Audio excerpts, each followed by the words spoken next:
지금부터 제가 할 이야기는 저희 친구 료즈의 형인 료이치가 남긴 일기의 내용을 그의 시점에서 전달해 드리는 것입니다. 오늘은 요코와 사귀면서 처음으로 함께 여행을 가는 날이다. 여행이라고는 해도 집에서 전철로 2시간 정도 떨어진 현 북부의 온천여관이지만 말이다. 집안이 엄격하여 외박 자체가 금지였던 요코가 동성 친구와 가는 여행이라고 부모님께 거짓말까지 해가며 허락받은 이 여행에 나는 꽤나 들떠 있었고 머릿속은 온통 꽃밭이었다.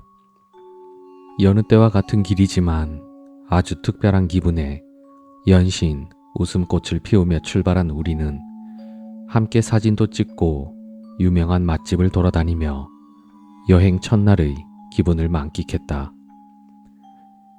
기분 좋은 피로감에 젖어 여관에 도착하자 시계바늘은 오후 3시를 지나고 있었다.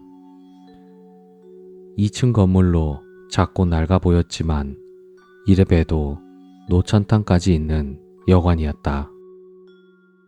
다만 체크인 때 문제가 있었는데 예약자 2명의 이름을 요코와 요코의 친구 이름으로 한 것이 발단이었다. 혹시라도 요코의 부모님이 여관에 전화를 해서 확인할 수도 있다는 걱정에 그리한 것인데 이것이 문제라는 것이었다.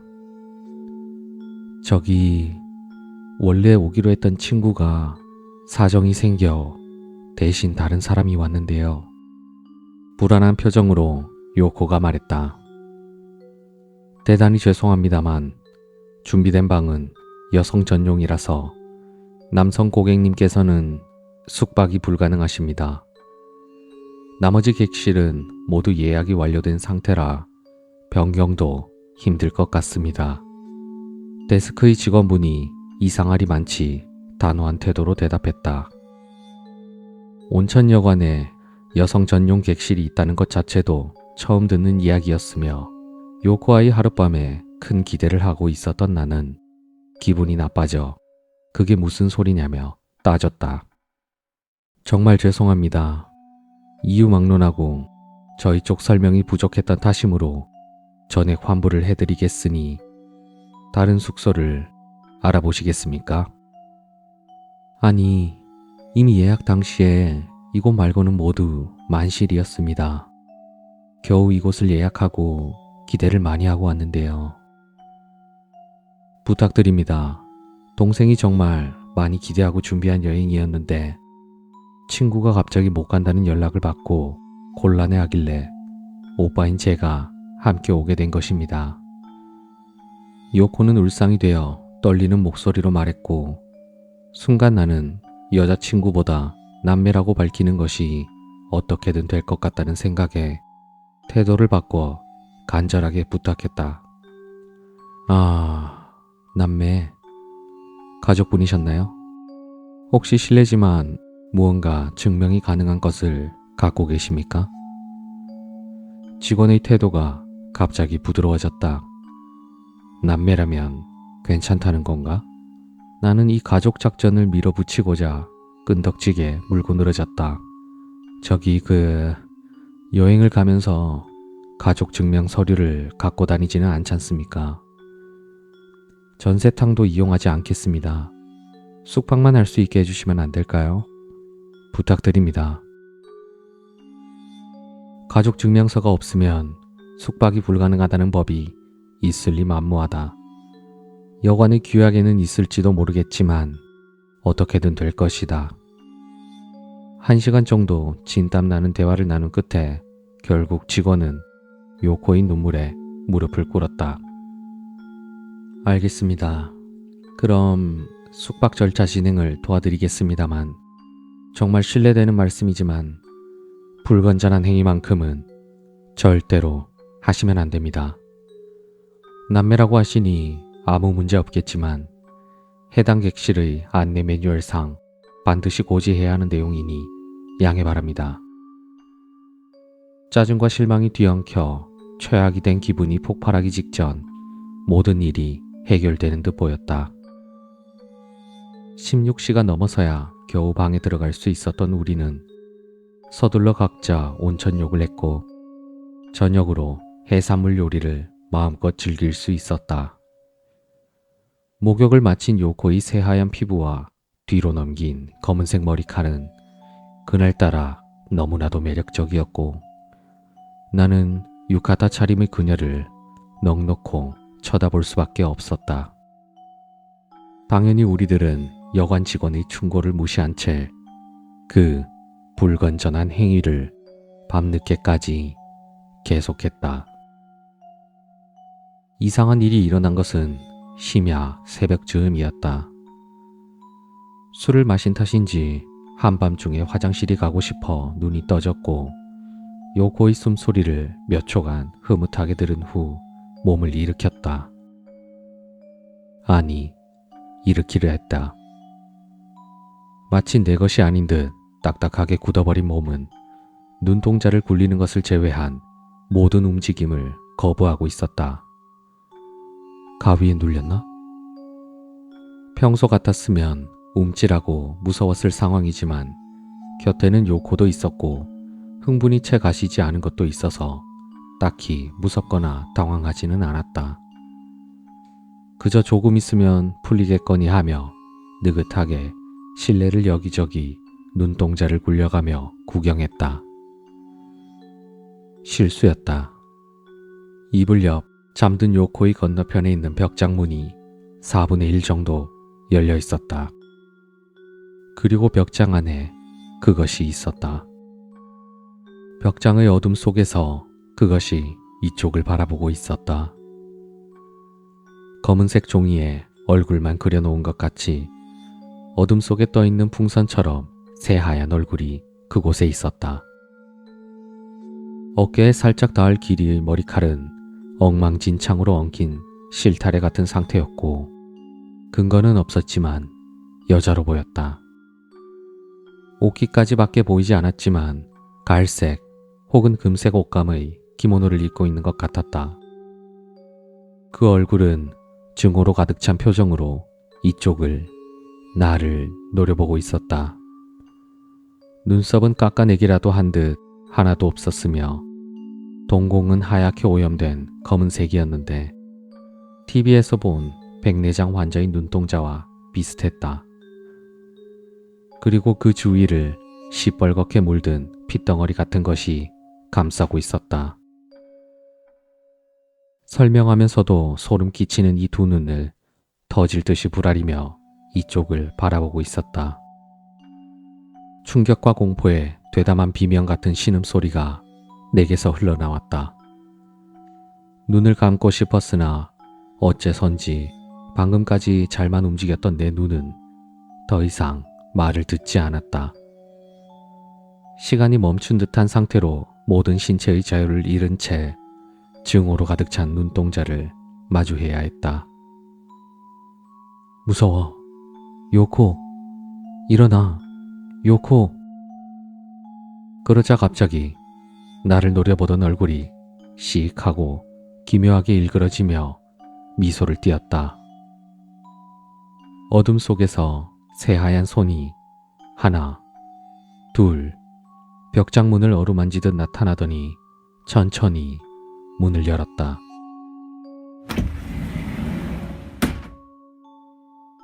고요 속에 울려 퍼지는 그 소리는 이것이 꿈이 아니라 지금 이 방에서 일어나고 있는 일이란 묘한 현실감을 주었다. 벽장문이 반쯤 열리자 이제는 확실히 여자로 보이는 그것이 벽장에서 내려왔고 곧장 미끄러지듯 천천히 나를 향해 다가왔다. 왜 정신은 또렷한 건지 제발 기절해주길 마음속으로 외쳐봐도 아무 소용이 없었다. 내 생각이 들리기라도 하는 듯 그것이 입을 크게 벌리고 웃었는데 새까만 입 안에는 이빨이 하나도 없었다. 새하얀 얼굴에 구멍이 숭숭 뚫려 있는 잇몸, 그리고 새빨간 안구에 하얗게 흐려진 눈동자. 보기만 해도 눈물이 날 정도로 무서웠다. 하얀 손을 앞으로 내민 채 어지럽게 흔들며 오시마차라는 소리와 함께 그것이 어둠을 헤집고 다가왔다. 점점 손이 닿을 수 있는 거리까지 가까워지자 공포와 절망으로 온몸에서 땀이 나기 시작했다. 그러나 그 여자의 목적은 내가 아니었다. 여자와 나 사이에 누워있는 요코, 내가 사랑하는 사람. 요코의 침대 곁에 몸을 숙인 그것은 새빨간 눈을 크게 뜨고 요코의 얼굴을 지그시 들여다봤다. 그러더니 슬그머니 요코의 눈꺼풀 위에 검지를 올려놓았다. 닫힌 눈꺼풀 아래로 불룩하게 솟아오른 요코의 안구를 검지 끝으로 꾹꾹 누르기 시작했다. 얼마나 힘을 주고 있는지 손가락이 떨리고 있었고 요코의 안구도 그에 맞춰서 경련을 일으켰다. 그만해. 내 필사적인 외침에도 불구하고 삐걱대는 소리와 함께 요코의 눈꺼풀에서 피눈물이 흐른다. 여자는 그 모습을 보고 만족스러운 듯이 새빨간 눈을 반짝이며 기뻐했다. 그리고 남은 다른 한쪽 안구도 똑같이 짓눌러버렸다. 한계에 다다른 스트레스와 공포에 버티지 못하고 나는 실금과 함께 그토록 바라던 기절을 할 수 있었다. 다음 날 아침 귀를 파고드는 전화 소리에 눈을 떴다. 정신을 차린 순간 그 여자의 얼굴이 선명하게 떠올랐고 실금의 흔적과 두 눈에서 피를 흘리며 기절해 있는 요코의 모습이 눈에 들어왔다. 내 의지와 상관없이 비명이 터져 나왔고 감당하기 힘든 공포와 혼란이 몰려왔다. 덜덜 떨리는 손으로 전화기를 들었다. 이상한 여자와 요코의 눈에 대해 횡설수설하며 반쯤 미친 듯이 말하자 곧이어 직원 몇 명이 핏기가 가신 얼굴로 달려왔다. 직원들은 요코의 눈에 붕대를 감은 후 곧장 여관의 차에 실어 어디론가 데려갔다. 어째선지 구급차는 부르지 않았다. 남아있던 직원은 내가 조금 진정되길 기다린 후 세평 남짓한 직원 휴게실 같은 곳으로 안내했다. 그곳에는 여관 사장님으로 보이는 중년의 여성이 화나 보이면서도 슬픈 듯한 표정으로 나를 기다리고 있었다. 당신들 남매가 아니었군요. 방으로 안내하기 전에 제가 직원에게 시켜서 말씀드린 약속을 어기셨네요. 금기를 어기셨어요. 여주인은 한참을 괴로운 표정으로 날 바라보더니 이 땅에 얽힌 금기, 과거의 이야기를 들려주었다. 예전 이 지역에는 카모메 혹은 단순히 카모라고도 불렸던 가모녀라는 풍습이 있었다. 불임으로 자식을 낳지 못하는 집의 부부를 대신해 자손을 남기는 여자를 말한다. 정처와 측실처럼 느껴질 수도 있지만 가모녀는 순전히 돈으로 산 임신과 출산을 제공하는 상품일 뿐이었다. 가모녀는 인신매매된 가난한 농부의 딸이나 고아들로 구성되었고 이를 관리하던 것은 이 여관의 주인이었다고 한다. 여관의 한 방에서 가모녀와 남자가 관계를 맺고 임신이 확인되면 그날부터 1년간 가모녀는 그 부부의 집에서 양육된다. 대부분의 가모녀들은 옷장 등에 갇혀서 남의 눈에 띄지 않게 관리되었다. 출산이 끝나면 다음날 여관으로 돌아가고 다시 임신 가능할 정도로 회복이 되면 또 일터로 복귀한다. 지금은 상상할 수 없을 정도로 가혹하고 슬픈 노동이었다. 하지만 이 비극은 날이 갈수록 그 정도를 더해갔는데 어느 해에는 가모녀를 사랑하게 된 남자가 가모녀와 도망치거나 자신이 낳은 아이를 포기 못한 가모녀가 아이를 납치해 달아나는 사건이 잇따랐다. 여관 주인은 고민 끝에 한 가지 끔찍한 방법을 생각해냈다. 가모녀의 눈을 멀게 한 것이다. 가모녀가 잠든 사이 혹은 약으로 기절시킨 후 날붙이로 눈을 찔러 장님으로 만들었다. 눈을 다친 가모녀의 얼굴은 조금의 호감도 생길 수 없을 정도로 흉측하게 변해버렸고 더 이상 자신의 의지로는 마을을 떠날 수 없게 되었다. 흉측하게 변한 얼굴의 여자와는 잠자리를 갖기 힘들어지자 이후 대부분의 남자들은 자신의 아내를 가모녀의 방으로 데려왔고 그렇게 세 사람이 함께 관계를 가졌다고 한다. 앞이 안 보이는 것만으로는 불안했는지 개 중에는 이빨을 모두 뽑힌 사람도 있었다. 이미 이 무렵부터 다들 미쳐가고 있었는지도 모른다. 가모녀들에게 지독한 짓을 하기 시작한 지 2년쯤 지나자 마을에 이상한 일이 일어나기 시작했다. 그동안 가모녀가 낳은 자식들이 한꺼번에 미쳐버린 것이었다. 눈은 초점이 맞지 않았고 연신 침을 흘리며 산짐승의 울음소리 같은 이상한 괴성을 지르기 시작했다. 또 일부 아이들은 눈이 하얗게 흐려져 시력을 잃기도 했다. 평범하게 태어난 아이들에게서는 아무런 이상이 발견되지 않았기 때문에 이것은 가모녀 때문이 아니냐는 소문이 돌았고 가모녀를 역병처럼 피하기 시작했다. 조바심이 난 여관 주인은 유명한 의사도 불러보고 기도사도 불러보는 등 백방으로 수소문했지만 원인을 찾을 수 없었다. 그러던 어느 날 소문을 듣고 어느 절의 스님이 찾아왔다. 여관의 방에 모여서 아무것도 보이지 않는 눈으로 그저 멍하니 앉아있는 여자들을 마주하자 스님은 말문이 막혔다. 그리고는 여관 주인을 무섭게 노려보며 말했다. 이 땅에는 배 아파가며 낳은 자식을 얼굴도 못 보고 죽어간 어미의 강한 원한이 서려 있습니다. 이런 몹쓸 장사를 당장 그만두지 않으면 머지않아 이 땅의 모든 사람이 미쳐버릴 겁니다. 이 말을 들은 여관 주인은 매우 다급해졌다. 여관 주인의 일가 친척도 이 땅에 많이 살고 있었기 때문이다. 알겠습니다, 스님. 오늘부로 가모녀와 관련된 일은 2번 다시 하지 않겠습니다. 그리하면 아픈 아이들은 치료될 수 있을까요? 떨리는 목소리로 묻는 여관 주인에게 스님은 고개를 저으며 대답했다. 안타깝지만 그리 쉽게 해결될 문제가 아닙니다. 우선은 지금까지 사망한 여성들의 제사를 지내야 합니다.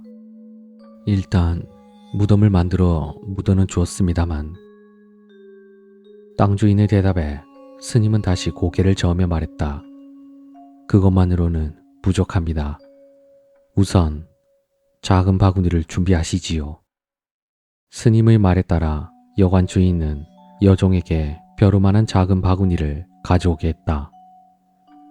사람 눈만한 크기의 수정을 2개 구하셔서 이 바구니에 넣으십시오. 이는 안타깝게 죽어간 여인들의 눈을 대신할 것입니다. 그리고 그들이 낳은 아이들의 탯줄을 구해서 같은 바구니에 담도록 하십시오. 여관 주인은 당황했다. 그런 큰 수정을 2개씩이나요? 스님, 그것이 얼마나 많은 돈이 드는지 알고 계십니까? 게다가 탯줄을 모으는 것도 어려운 일입니다. 탯줄은 모두 손님에게 주었는데 그 사람들은 지금 저희를 원망하고 있으니까요. 아이가 미쳐버린 건 너희들 때문이라면서요. 스님은 어처구니가 없다는 표정을 지으며 슬픈 눈빛으로 말했다. 시주께서는 지금까지 사리사욕을 위해 무고한 여인의 눈을 멀게 하고 원치 않는 남자에게 강제로 몸을 더럽히게 하고 결국에는 어미와 자식의 사이까지 갈라놓으셨습니다. 그런데 지금 이 상황에 와서도 그따위 돈이나 걱정을 하고 계시니 구원의 여지가 없군요. 여기 남아있는 6의 여성들은 오늘부터 제가 맡도록 하겠습니다. 시주께서 마음을 바꾸시지 않는 한 이 땅의 원한은 앞으로 점점 더 커져갈 것입니다. 영문도 모른 채 남겨진 사람들은 말 그대로 구할 길이 없어질 것입니다. 아시겠습니까? 지금 시주와 제가 이야기를 하고 있는 이 순간이 바로 늦기 일보 직전이란 말입니다. 스님은 조용히 그러나 분노를 감추지 않으며 말했다. 알겠습니다. 그럼 지금 당장 수정과 탯줄을 구해오겠습니다. 그래서 그것을 바구니에 담으면 어떻게 할 건가요? 수정은 돌아가신 여인들의 눈을 대신하고 탯줄은 그분들이 낳은 아이를 대신할 것입니다. 그리하여 자신들의 아이를 똑바로 깨끗하게 볼 수 있게 할 것입니다. 바구니에 다 채우면 그분들의 무덤에 뼈와 함께 묻어 공양해 주시지요. 끝까지 내키지 않는 표정이었으나 여관 주인은 스님의 말에 따랐다. 자신이 갖고 있던 땅의 절반을 팔아 눈알 만한 수정 2개와 무릎 꿇고 빌어서 겨우 받아온 탯줄을 바구니에 담아 가모녀의 무덤에 묻어주었다. 가모녀라는 말은 여기서 나왔는데 바구니의 눈을 뜻하는 카고메가 사투리에 의해 카모메가 되었고 이는 시간이 흘러 카모메, 즉 가모녀라는 한자가 붙게 되었다고 한다. 그 이후 아이들은 점점 원래대로 돌아왔고 어느 정도 회복이 되자 대화를 할 수 있을 정도로 상태가 호전되었다. 하지만 아이들은 아무리 시간이 지나도 부모님의 얼굴은 알아보지 못했으며 이후 가모녀에 대한 이야기는 남에게 절대 발설해서는 안 되는 금기가 되었다. 사건이 일단락된 후 이 여관은 질 나쁜 일에는 전혀 손을 대지 않았고 여러 사람이 손을 거쳐 지금의 여주인이 운영하게 되었다고 한다. 참고로 지금의 여주인과 당시 여관 주인은 전혀 혈연 관계가 아니라고 했다. 여기까지 여주인의 이야기를 듣고 나는 겨우 입을 열었다. 잠깐만요. 그럼 어젯밤 우리 앞에 나타난 것은 그 가모녀? 그렇다면 그 저주나 원한은 이미 사라진 것 아닙니까? 여주인은 고개를 저으며 대답했다. 원래대로라면 그랬어야 하는데 아직 뒷이야기가 더 남아 있습니다. 앞서 말한 여관 주인은 가모녀의 제사를 지낸 뒤에도 장사가 잘 안 되자 결국 이 여관 건물과 땅을 통째로 내놓게 되었다. 그 여관을 인수한 사람은 건물을 개축하고 한때 가모녀 방으로 쓰이던 방도 객실로 개조했다. 원한이 이미 풀렸다고 여겼기 때문이다. 그런데 그 방에 머물렀던 사람들로부터 귀신 혹은 괴물을 목격했다는 제보가 끊임없이 들어왔다. 새빨간 눈동자를 가진 이빨 빠진 여자가 있다. 여관 주인은 서둘러 앞서 말한 절의 스님을 찾아갔다. 방에 들어서자마자 스님은 눈살을 찌푸리며 여관 주인에게 말했다. 지금 당장 그녀들의 무덤을 조사해 주십시오. 여관 주인과 스님이 함께 가모녀의 무덤을 파보니 바구니 속의 수정이 사라져 있었다. 처음 문제를 일으켰던 여관 주인이 이곳을 떠날 때 무슨 속셈인지 무덤을 파헤쳐 가모녀의 안구, 즉 수정을 훔쳐간 것이다. 이제 막 여관을 인수한 주인은 당황했다. 그럼 이제 어떻게 해야 합니까? 그 인간, 이 마을을 떠난 후로는 소식이 완전 끊겼습니다. 게다가 저런 수정을 살 정도의 큰 돈도 없습니다. 스님은 조용히 말했다. 진정하시지요. 제가 보기에 이곳에 있는 대부분의 여성들은 성불했습니다. 허나 한 명, 누나를 뽑히고 이빨까지 뽑혔다고 하는 여인의 원한이 사라지지 못하고 여전히 희미하게 남아 있습니다. 다행히 이 여인도 이쪽이 문제를 일으키지 않는 한 크게 해를 끼치지 않을 정도의 미약한 수준입니다. 여관 주인은 조금 안도한 표정을 지으며 물었다. 도대체 어떻게 하면 좋겠습니까? 당장이라도 좀 이분의 성불을 도와주실 수는 없습니까? 스님이 대답했다. 글쎄요. 당장은 힘들 것 같습니다만 이러한 일이 일어날 것을 아예 몰랐던 것은 아니니 우선은 이것을 묻은 다음에 말씀하시지요. 그렇게 말하면서 가사의 옷자락에서 눈알 만한 유리굿을 2개를 꺼내 탯줄 바구니에 넣고 다시 묻었다. 일을 마치고 가모녀의 방으로 돌아온 일행은 스님 앞에 다시 모였다. 이 방에 있는 여인은 예전에 묻어둔 수정의 힘으로 어느 정도 정신이 맑아진 것 같습니다. 그러나 여전히 억울하고 슬픈 마음은 남아있겠지요.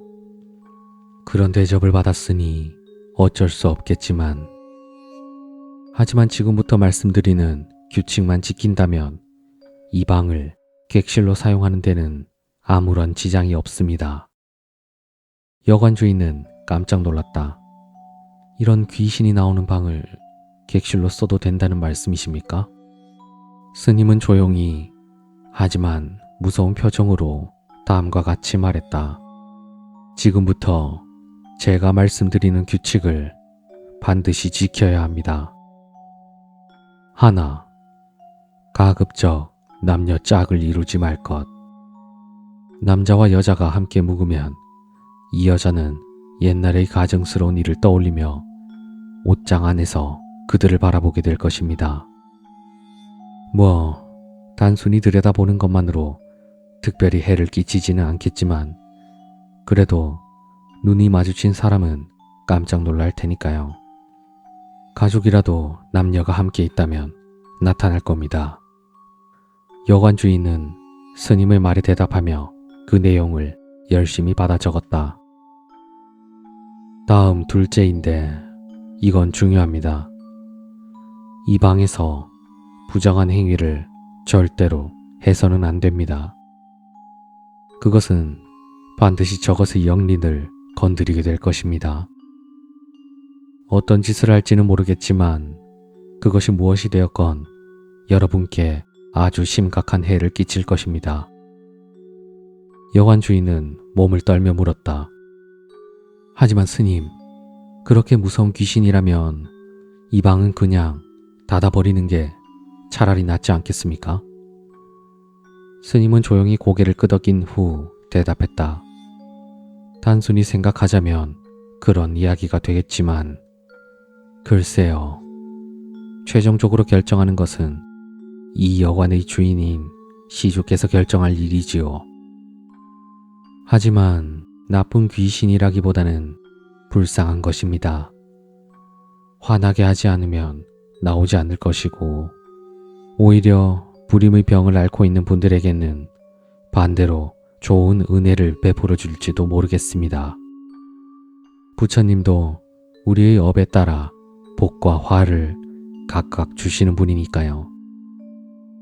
이 일 이후 가모녀의 방에는 여성 손님만 머물게 되었다고 한다.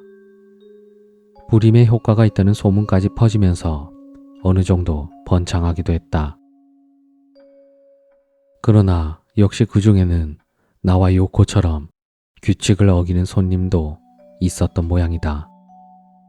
그래서 그 규칙을 어긴 2사람은 어떻게 되었나요?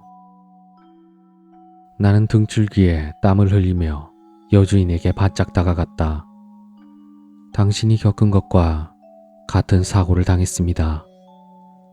가모녀는 자신의 방에서 부정한 짓을 벌인 남녀를 극도로 증오하고 분노하여 여자의 눈을 망가뜨렸습니다. 그리고 소문에 따르면 그 자궁도 부숴버린다고 했습니다. 평생 아이를 낳을 수 없는 몸으로 만들어버리는 거죠. 나는 말문이 막혔다. 분노와 공포에 떠는 나를 슬픈 표정으로 바라보던 여주인은 말을 이어나갔다.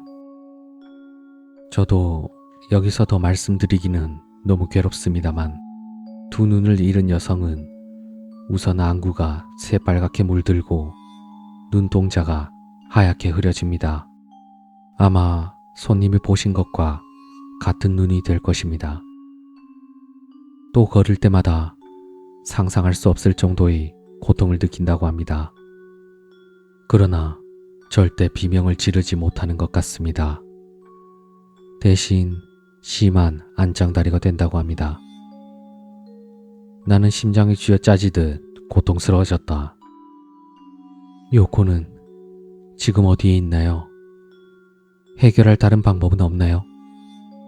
요코 씨는 아까 이야기에서 말씀드린 절로 향하고 있습니다.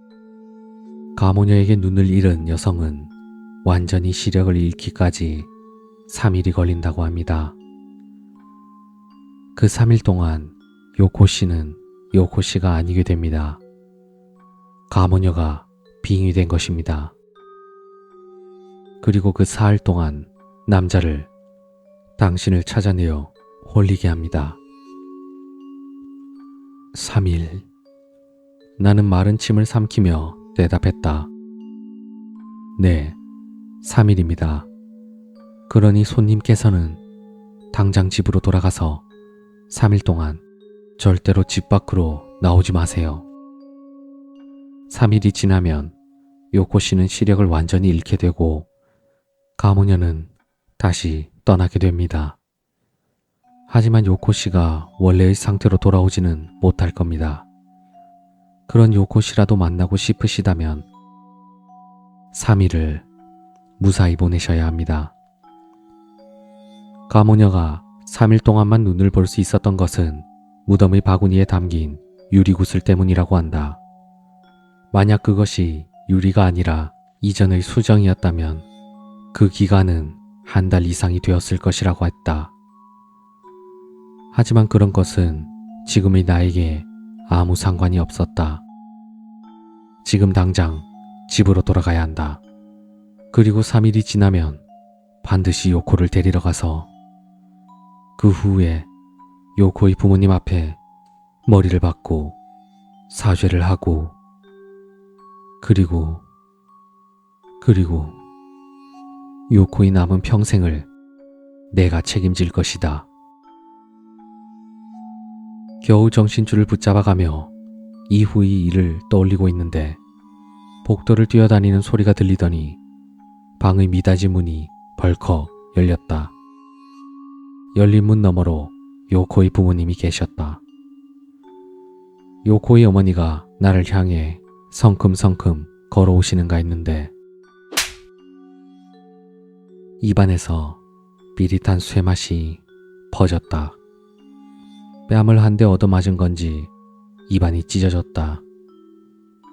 너 잘도 요코를 그런 거짓말까지 하면서 잘도 요코의 어머니는 얼굴이 붉어지셨고 눈물과 콧물로 엉망인 상태셨다.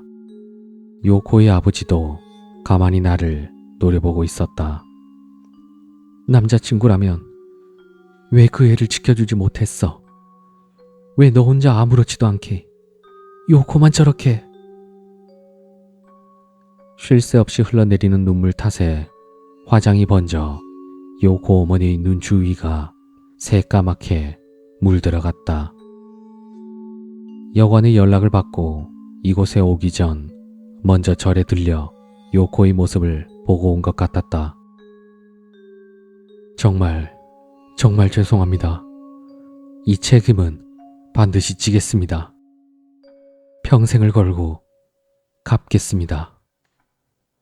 그 모습을 지켜보던 요코의 아버지가 천천히 입을 여셨다. 일단 이야기는 사흘 후에 천천히 들을 테니 너는 지금 당장 돌아가.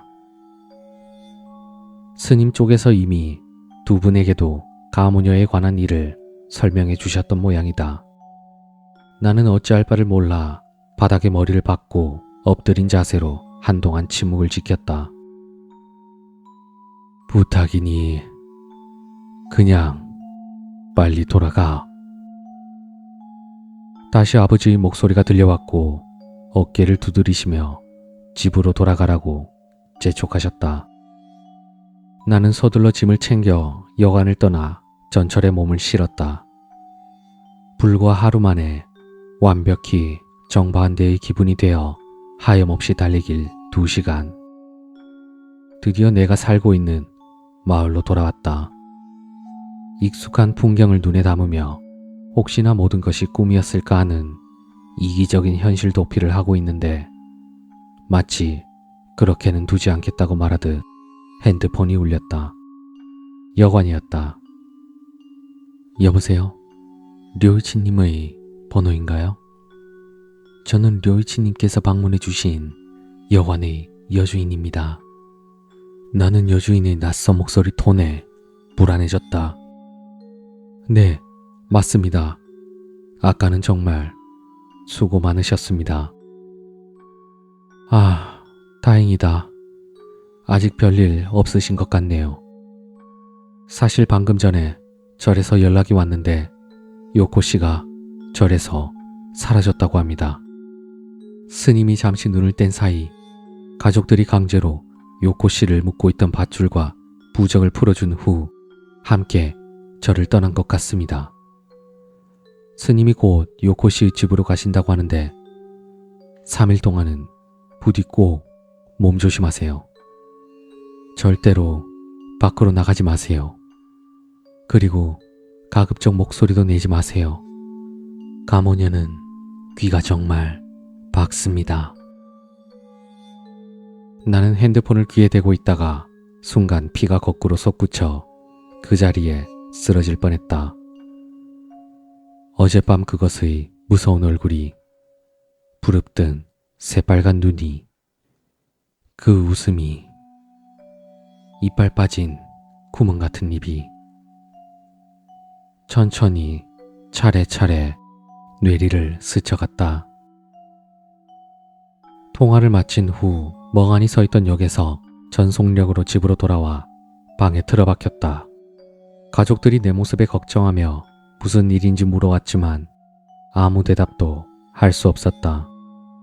그저 저항할 수 없는 공포에 머릿속과 목구멍이 바싹 말라버린 기분이었다. 고작 사흘이지만 무사히 지낼 수 있다는 보장은 어디에도 없다. 지금이라도 내 방의 옷장 틈새에서 그것이 나올지도 모른다. 가모녀에게 홀리면 어떻게 될까? 나도 요코처럼 되는 걸까? 눈이 새빨갛게 변해 시력을 잃는 걸까? 미쳐버리는 걸까? 아니, 이미 나는 미친 건가? 요코는 가족과 함께 있는 걸까? 가족들이 다시 절로 데려가지 않았을까? 요코는 내 곁으로 올까? 두서없이 떠오르는 생각 사이로 요코 어머니의 비명 같은 외침이 다시금 머릿속에 울려 퍼졌다. 만약 내가 사흘 안에 요코에게, 아니 요코의 모습을 한 가모녀에게 잡혀 최악의 경우 죽임을 당하는 일이 생긴다면 부디 내 가족은 요코를 원망하지 않았으면 좋겠어. 나쁜 건 다 나니까. 억지로 요코를 여행에 데리고 나가서 여관의 충고를 무시하고 금기를 어긴 것은 나니까. 이 모든 일은 내가 스스로 자초한 일이니까. 내가 이 일기를 남기는 것은 진실을 밝히기 위함이기도 하며 내 가족들이 요코를 원망하지 않게 하기 위함이기도 하다. 만약 내가 사흘 안에 죽는다면 이 일기를 나의 유언으로 봐줬으면 좋겠다. 아버지, 어머니, 지금까지 감사했습니다. 료지, 어렸을 때 괴롭히기만 해서 미안해. 내 게임과 만화를 전부 너에게 줄게. 이후 료이지 씨의 일기는 가족에 대한 감사와 친구들에게 보내는 메시지로 채워졌다고 한다. 이 일기를 내 친구 료지가 발견한 것은 불과 얼마 전이라고 했다. 그리고 료이지 씨는 현재 정신병동에 입원해 계신다.